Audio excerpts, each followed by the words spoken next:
اعوذ باللہ من الشیطان اللعین الرجیم بسم اللہ الرحمن الرحیم۔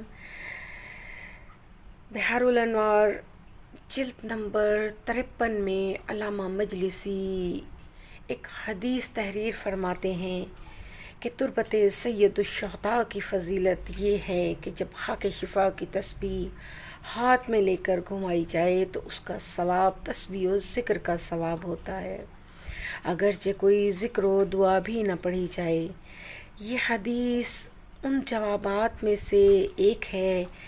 جن کو امام زمانہ علیہ السلام نے محمد بن عبداللہ حمیری کے سوالوں کے جواب میں ارشاد فرمایا۔ موصوف نے امام زمانہ علیہ السلام سے سوال کیا تھا کہ مولا، امام حسین علیہ السلام کی قبر کی مٹی سے تسبیح بنانا جائز ہے، اور مولا کیا اس میں کوئی فضیلت ہے؟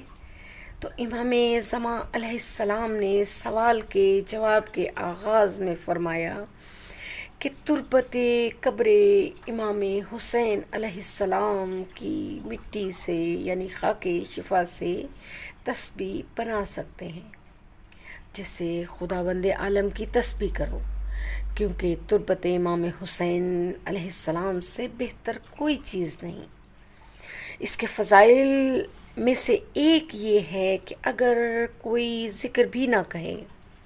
اور فقط تسبیح کو گھماتا رہے تو بھی اس کے لیے تسبیح کا ثواب لکھا جاتا ہے۔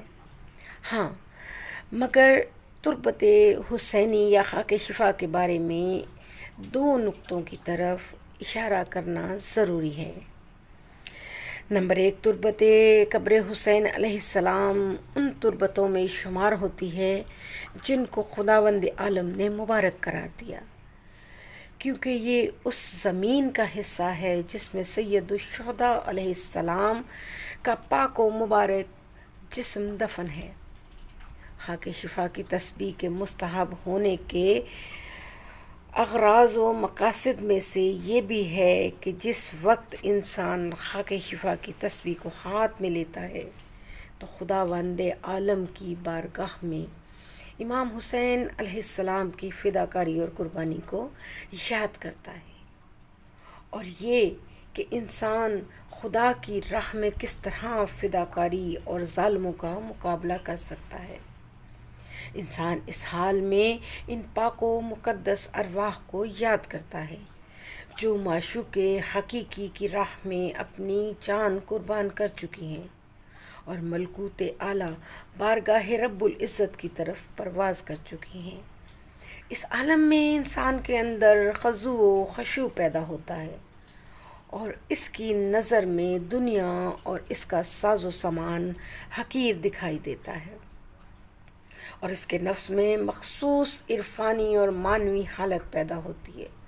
اور یہ حضرت امام حسین علیہ السلام کے تربت کے توسل کی بنا پر ہے۔ اسی وجہ سے ہم احادیث میں پڑھتے ہیں کہ تربت حسینی پر سجدہ کرنے سے 7 پردے ہٹ جاتے ہیں۔ نمبر 2، تربت حسینی کے فوائد و برکات میں سے ایک فائدہ اور برکت یہ ہے جس کو اہل بیت علیہم السلام نے ہمیشہ لوگوں کے سامنے بیان کیا کہ امام حسین علیہ السلام کی مظلومیت لوگوں پر واضح ہو جائے،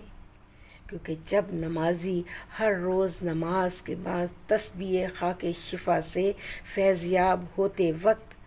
اس کی نظر خاک شفا پر پڑتی ہے تو امام حسین علیہ السلام کے اصحاب و اہل بیت کی فداکاریوں کو یاد کرتا ہے، جبکہ یہ بات معلوم ہے کہ ایسے نمونوں کو یاد کرنا نفسیاتی لحاظ سے انسان کے نفس میں عجیب و غریب تربیتی و معنوی اثر پیدا کرتا ہے، اور انسان کو سچا حسینی بنا دیتا ہے، اور انسانی وجود میں انقلاب حسینی کی روح اور خون میں حرکت لاتا ہے۔ جو ناطق قرآن دیا نو کے سنا پہ، جو ناطق قرآن دیا نو کے سنا پہ، پیغام وہ دنیا سے مٹے گا نہ مٹا ہے۔